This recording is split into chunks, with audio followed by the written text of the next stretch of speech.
Hello guys, ito may tips si Diwata na binibigay sa atin kung papasok tayo ng negosyo, kung ano ang mga dapat gawin. Ito guys, pakinggan natin si Diwata. Ang message ko sa mga gustong mag-business, huwag kayong matakot. Kung may pangarap kayo magnegosyo, umpisahan nyo na. Ang business kasi parang sugal yan eh.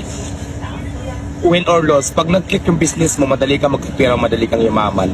Ngayon, kapag hindi naman lumakas yung business mo, natalo ka, naubos yung puhunan mo, bangon pa rin. Sa susunod ulit, mag-ipon ka ulit ng puhunan, mag-isip ka naman, tawag dito, mas galingan mo pa para at least, di ba, nagkaroon ka na ng idea bakit ka nalogin doon sa ano. Kasi ganun ang ginawa ko eh.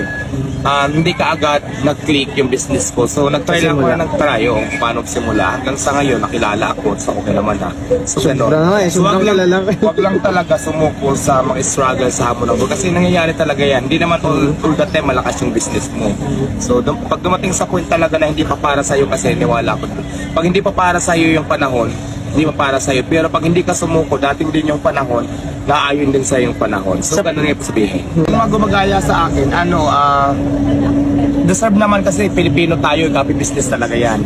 So ngayon, pakiusap ko lang sa inyo, wag naman yung tinda ko lang yung gayahin. Gusto ko gayahin nyo rin pati mukha ko. So ayun guys, no? Ang ganda ng mga idea na or tips na ibinigay sa atin ni Idol Diwata kung tayo ay papasok ng pagnegosyo. So ayan guys, maraming salamat.